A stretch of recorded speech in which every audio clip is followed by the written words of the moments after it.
Estado prestou homenagem aos heróis da independência cubana. Câmara Municipal de Bissau convidou os guineenses a participarem na campanha de limpeza da cidade. Boa noite e bem-vindo ao Telejornal.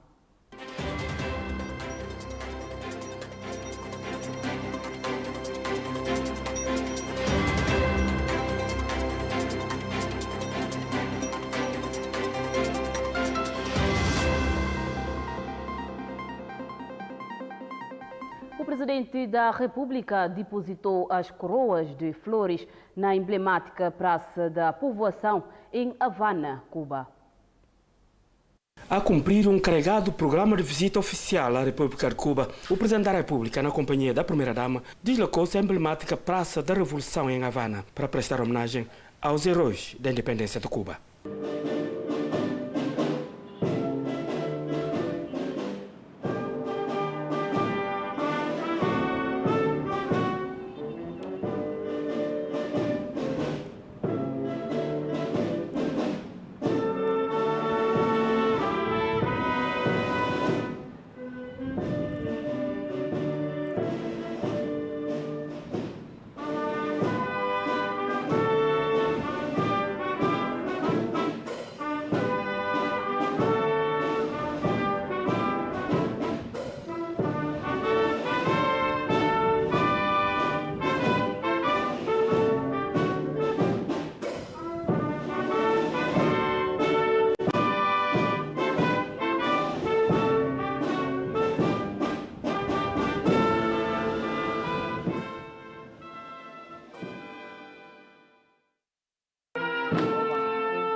General Umaru Socoembaló, em seu nome e em nome do povo guineense, depositou coroa de flores no Memorial José Marti, um ideólogo da Revolução Cubana e herói da independência.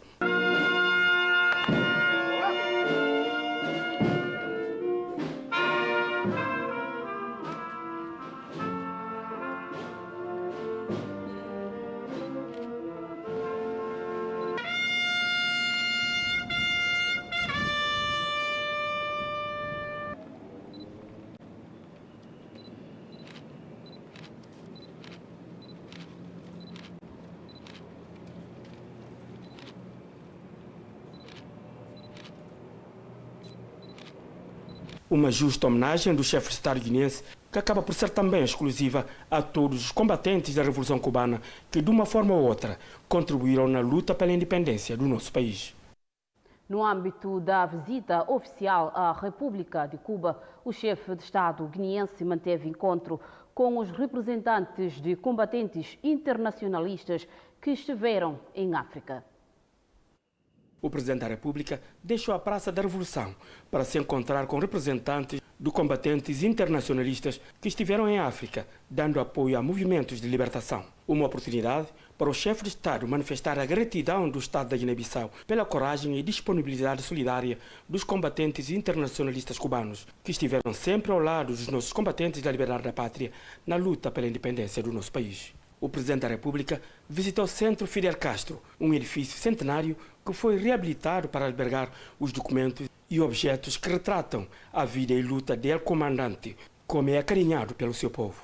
Em visita guiada, o chefe de Estado guineense ficou a conhecer a história do comandante que dirigiu a guerra de todo um povo e as suas palavras de ordem, como pátria ou morte, continuam presentes na sociedade cubana. E a Ordem Nacional José Martí. Cuando triunfa la revolución, la orden nacional era otra.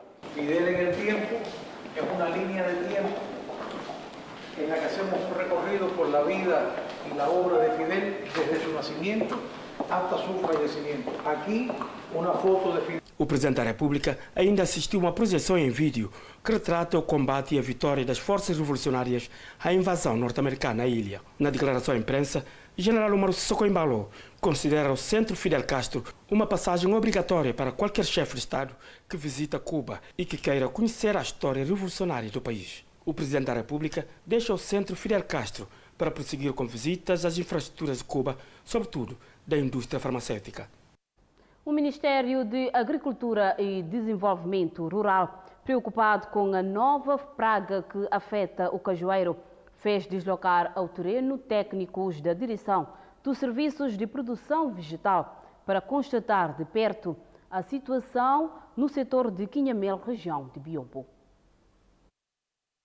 O Ministério da Agricultura e Desenvolvimento Rural, através da sua Direção dos Serviços de Produção Vegetal, visitou as hortas do setor de Quinhamel, região de Biombo, para constatar em loco os danos causados aos cajueiros, provocados pela nova praga, nomeadamente pela broca de cajueiro, larva malagueta, planta semiparasita e outras larvas de espécies locais. Esta planta semiparasita pode afetar, como podem ver, grandemente. Não fizemos os cálculos, mas podemos ver que o cajueiro ficou tudo amarelo e daqui a nada vai ficar seco. Já vimos algumas plantas secas, quer dizer que o cajueiro vai morrer. E a outra praga que vimos agora, bicho malagueta, porque tem uma substância urticante. Deita aquela substância urticante quando está agitado. Então, nós ainda não sabemos o que é, só sabemos que é da família Saturnidae, mas precisamos saber a espécie, o gênero e a espécie. E tendo o gênero e a espécie, assim podemos determinar qual é o método certo do controle. No entanto, a direção dos serviços da APV, com CTP e FAO, tem vindo a desenvolver um conjunto de formação aos camponeses e produtores, no sentido de minimizar os danos causados pelos inimigos do cajueiro. É isso que estamos a fazer, formação para terem o pomar como deve ser, fazer profilaxia do pomar, fazer a poda, porque nós não fazemos poda, os nossos agricultores não têm hábito de fazer a poda nos cajueiros. Isso é muito importante. Nós não queremos utilizar produtos químicos. E ainda, sobretudo, que sabemos que o nosso cajueiro é bio. Então, se formos a utilizar algum produto para controle desses inimigos de cultura, vai ter que ser um produto biológico. Vale a pena referir que, desde o ano passado, que a direção da APV tem estado a levar a cabo as atividades no setor de caju, concretamente prospeção e identificação do inimigo do cajueiro, formação e sensibilização dos produtores de caju em parceria com o Instituto Superior de Agronomia de Lisboa, financiado pela FAO. O governo, através do Ministério dos Desportos, ofereceu um jantar ao grupo ivoarense IMAD Capital Partners, que termina a primeira fase da visita no país. O referido grupo está no país para apoiar as autoridades a encontrar fundos para alavancar setores considerados vitais para o desenvolvimento do país.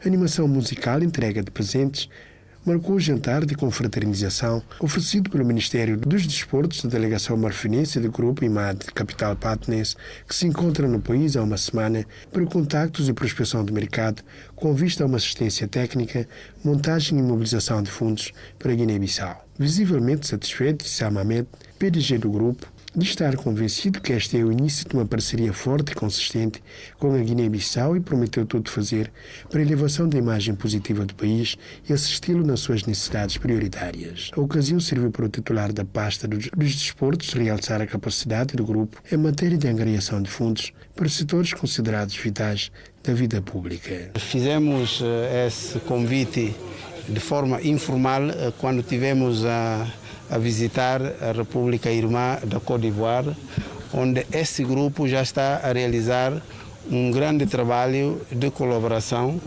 institucional com a República de Côte d'Ivoire, onde já tem uma carteira de projetos que vão para lá de 2 bilhões de dólares na economia da Côte d'Ivoire.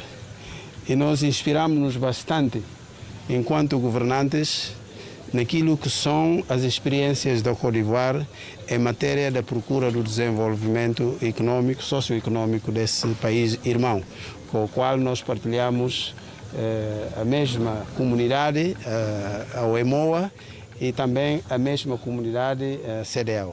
IMAD Capital Partners é uma instituição de lobby e de assistência técnica aos países em busca de projeção econômica. Apesar das ameaças que as florestas de mangás enfrentam no país, a Guiné-Bissau continua na segunda posição entre os países da África com mais abundância deste produto do mar.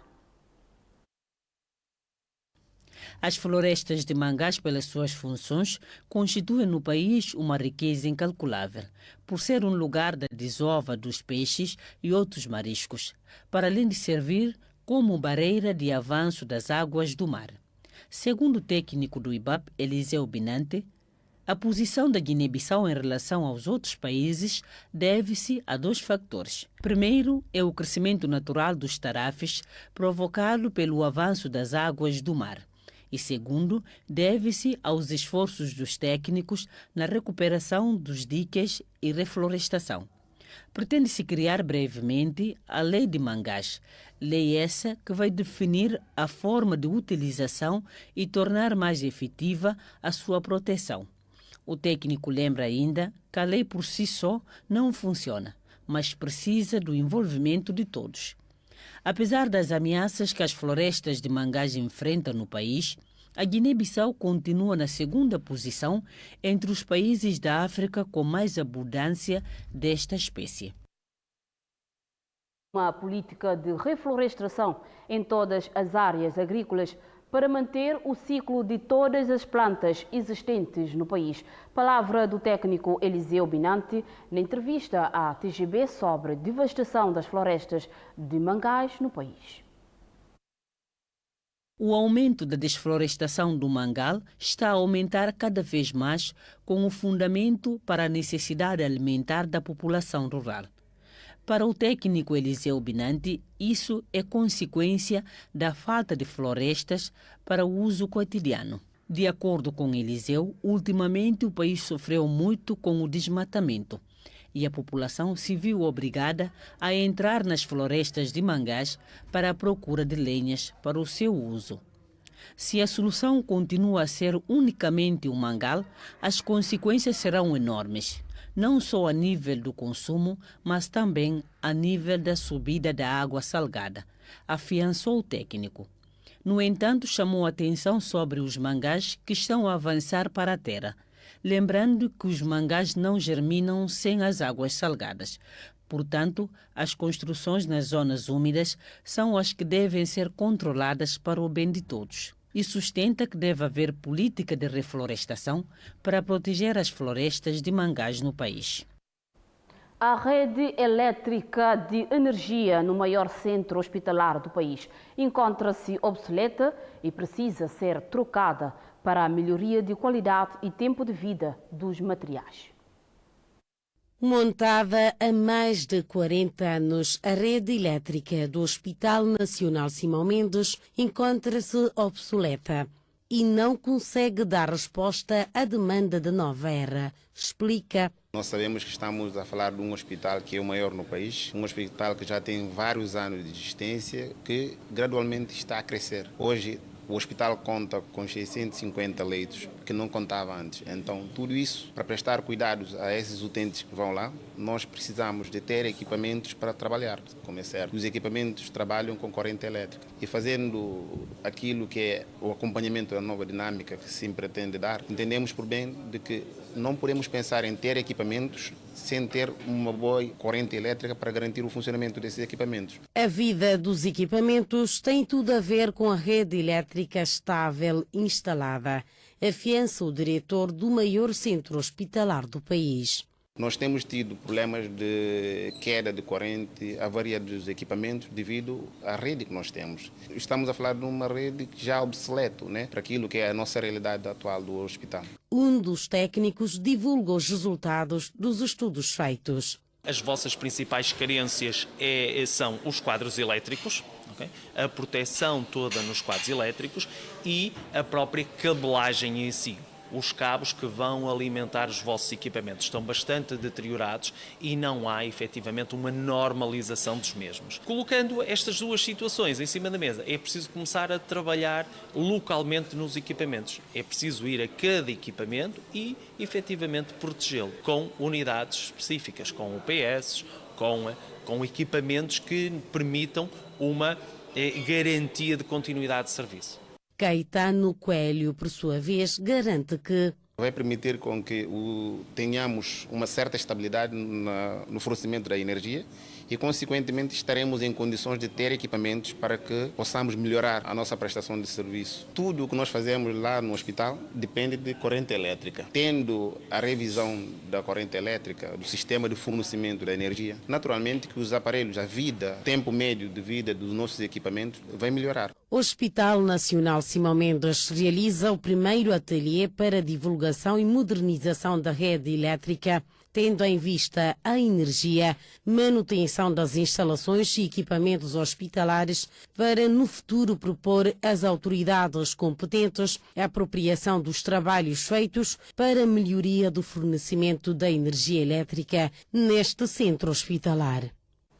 O secretário-geral da Saúde Pública exorta entendimento com os sindicatos de saúde à volta do processo de rescisão de contratos com os novos ingressos na saúde pública, no ato de ateliê de divulgação da rede elétrica do Hospital Nacional Simão Mendes. 7 dias após o despacho que suspende os novos ingressos nos diferentes centros hospitalares do país. Como consequência, a demanda é desproporcional à resposta. Perante este facto, Quilete Naísna ressalva que nós estamos a trabalhar com o sindicato dos técnicos porque, como sabe, o sistema precisa mesmo de recursos humanos em quantidade e qualidade. Agora, aconteceu o que aconteceu, não de má fé, estamos a procurar a solução, o sistema está entupido e pronto, temos que procurar a solução. E nesse momento estamos a entabular contato com os sindicatos e acho que de boa fé, sendo todos nós guineenses, na nossa guineandade, vamos encontrar a solução para isso. Outro sim, em representação da Secretária de Estado da Gestão Hospitalar, Naísna aponta a manutenção periódica dos equipamentos hospitalares necessária. A outra compreensão é de que, para garantir a vida dos equipamentos, é preciso que haja uma manutenção periódica e permanente. O mais imprescindível é a energia elétrica para assegurar toda essa dinâmica de coisas. Daí que este projeto se torna uma ferramenta importantíssima. Tumane Baldé, antigo ministro da Função Pública, delineia a importância da instalação de novas redes elétricas no Hospital Nacional Simão Mendes. Se a perspectivar a extensão da rede de abastecimento dos fluidos e do ar médico, estamos a instalar compressores de ar e fluidos médicos e do vácuo, e tudo isso alimenta-se de uma boa rede elétrica. Por isso, eu penso que é atual e é contextual o debate que estamos a seguir hoje. Quilete Naísna indica ainda que após a apresentação do estudo feito, Depois do diagnóstico, propostas que vão apresentar, propostas técnicas, nós vamos assumir politicamente e procurar a solução. a direção do Hospital Nacional Simão Mendes toma a iniciativa, junto com os parceiros, no domínio dos estudos para a divulgação e modernização da rede elétrica, manutenção e equipamentos hospitalares, desenhando o caminho a seguir para as autoridades competentes. O novo presidente da Associação dos Árbitros de Futebol promete trabalhar para unificar a classe. As promessas de Gregório Badupta foram registradas após anúncio dos resultados eleitorais. Há 2 anos que a Associação dos Árbitros de Futebol estava sem precedente por causa das divergências internas. No mês de junho passado, Infomara Kassamá foi eleito presidente desta organização numa Assembleia Geral. No entanto, houve contestação por parte de alguns associados e o caso chegou ao tribunal e a eleição foi anulada. Entretanto, foi criada uma nova comissão eleitoral, onde apareceu um único candidato, o antigo árbitro de futebol e comissário da CAF, Gregório Badupta. O novo homem forte da Associação dos Árbitros promete trabalhar fincadamente para dignificar a classe. Questionada o porquê do regresso à organização, disse que foi solicitado pelos associados para ajudar a reorganizar a casa que bem conhece. De recordar que Badupta foi o primeiro presidente da Associação dos Árbitros de Futebol logo no início da sua criação. A nova direção da Federação de Judo entra em função para um mandato de 4 anos. A cerimônia de posse decorreu na presença da direção cessante, atletas e técnicos afetos à modalidade. Após as formalidades, o eleito presidente traça as prioridades para os próximos 4 anos. O nosso projeto é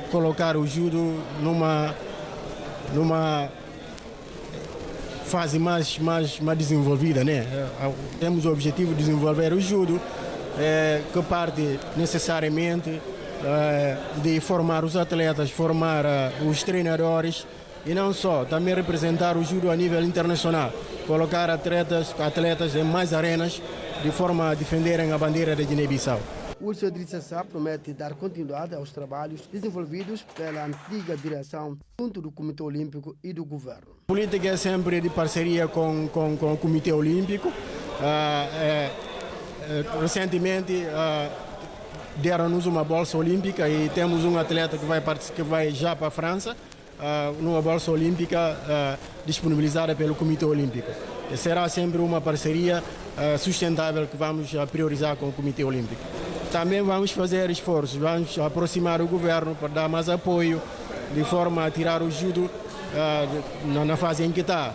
O judo tem contribuições para a sociedade. Como dizia o próprio fundador, o judo vem para harmonizar a sociedade, para criar a paz social. Exatamente é nessa ótica que vamos trabalhar com o governo da Guiné-Bissau. A direção eleita no último congresso da Federação de Judo entra em funções para um mandato de 4 anos. O presidente da Câmara Municipal de Bissau pede os guineenses para participarem na campanha de limpeza da cidade que se iniciou hoje, sábado, e que vai até ao dia 22 de setembro. O maior sonho do novo presidente da Câmara Municipal de Bissau e a sua equipa é de retornar a cara da cidade como a mais limpa da nossa sub-região africana. Por isso, a Câmara Municipal de Bissau lança a campanha de limpeza e conta com a participação de todos. Essa campanha que começa hoje, no dia 10 e termina no dia 22, visa apelar à participação massiva dos guineenses, sobretudo os cidadãos de Bissau, não é? Porque Bissau é o rosto do país, é a capital, é a principal cidade. Penso que todos nós devemos estar interessados em zelar para um aspecto de higiene, não é? Porque isto reflete na saúde pública dos moradores de Bissau. Portanto, devemos todos participar em garantir a celebridade da nossa cidade, porque é nesta cidade que nós vivemos todos, não é? Independentemente de sermos naturais ou não desta cidade, mas este trabalho deve envolver e deve interessar a todos aqueles que vivem na cidade de Bissau. O sonho e o apelo do novo homem da Câmara Municipal de Bissau, Fernando Mendes. Estamos empenhados para que Bissau volte a ser aquela cidade que outrora foi, uma cidade limpa. Por isso lançamos hoje esta campanha para sensibilizar todos os munícipes de Bissau que é necessário envolvermos todos. Como eu dizia ontem, Bissau é a Casa Grande. A Casa Grande pertence desde sobrinhos, netos, filhos, pertence a todos. Por isso devemos cuidar de Bissau como cuidamos da nossa própria casa. Apelo aos guineenses para cuidarmos da cidade e participarmos nessa campanha. A campanha de limpeza da cidade de Bissau, que agora começa, vai até o dia 22 de setembro. Para além dos moradores dos bairros da capital, a campanha vai contar com a participação de forças armadas, escaladas por batalhão e que vão enfrentar os determinados 6 eixos de limpeza. Após esta notícia, seguimos com o intervalo. Nesta segunda parte, informamos que na Argélia, 14 sindicatos ameaçaram paralisar a administração pública daquele país por um período de 3 dias. Isto numa semana em que o Corpo do Bombeiro e professores se juntaram às manifestações nas ruas de Argel. En Algérie, l'école aussi est... Argélia, manifestação. Na Argélia, as escolas também estão com raiva. Os profissionais da educação estão exasperados perante as suas profissões, que estão cada vez a degradar. Neste domingo, vão começar o seu primeiro dia de greve até terça-feira. Ce mouvement a comme but principal... Este movimento tem como objetivo principal o melhoramento do poder de compra e o aumento do salário. A segunda reivindicação é o direito à reforma parcial e a última reivindicação é a reforma no setor da educação e do programa. Selon le président du... Segundo o presidente dos professores de Alger, esta greve é uma resposta à inação e ao silêncio do gouvernement. Nous avons participé à une commission mixte entre le... Nós participamos numa comissão mista entre o presidente dos sindicatos e o governo mais de 54 vezes, mas os trabalhos que foram feitos acabaram pura e simplesmente de serem postos na gaveta. Não temos a intenção de entrar numa comissão que irá durar 10 anos. En 10 ans. Crise économique, érosion du pouvoir d'achat. Crise econômica e erosão do poder de compra. O modo de vida na Argélia foi exacerbada pela crise sanitária numa situação em que as enfermeiras denunciaram, assim como os bombeiros argelinos, que durante vários dias estão igualmente saturados das suas situações econômicas. Un peu partout en Algérie. On est sorti pour nos droits qui sont occultés. Saímos para reivindicar os nossos direitos que estão ocultos. Por exemplo, trabalhamos 80 horas por mês, gratuitamente. Há prêmios para tudo isso. Até então, não recebemos nada desde o ano passado. Há também promoções que estão em causa há já 10 anos e trabalhamos um dia sobre 3, não um dia sobre 2 atualmente. 2, comme c'est le cas actuellement. À la suite d'un de leurs rassemblements près du siège de la... Por causa das suas reivindicações junto à Presidência da República, 200 bombeiros foram suspendidos das suas funções e foi um aviso pela parte do governo que levanta a sua voz face a esta contestação social, já preocupado com a insistência do Iraque, um movimento histórico na Argélia. Entre o governo e o povo argelino, o diálogo parece difícil, um impasse que poderá se ressentir nas próximas eleições legislativas previstas para o dia 12 de julho. Legislative prévue le 12 juin prochain. As Forças Armadas Tchadianas anunciaram, através do seu chefe de Estado-Maior, de que já terminaram com a rebelião em Tchad. À présent, direction le Tchad et ses questions. As Forças Armadas Tchadianas anunciaram terem terminado com a rebelião. Ontem, centenas de viaturas de blindados entraram em Canene, uma zona controlada por rebeldes do FAC, mas que foram todos detidos pelas Forças Armadas do Tchad. Foram apresentados à imprensa 150 prisioneiros e os combates tinham começado no dia 11 de abril e foi no decurso deste combate que o presidente Idriss Déby foi morto. Até agora, acreditando nas Forças Armadas ou não, o conjunto do território nacional está seguro. Escutemos o chefe do Estado-Maior das Forças Armadas do Tchad. Tout de suite, le chef d'état-major. La guerre est arrivée et nous avons pu maîtriser. A guerra chegou e conseguimos controlar a situação. Trazemos prisioneiros e materiais de guerra. Conseguimos limpar o lugar agora. Não há nada. A situação voltou ao normal.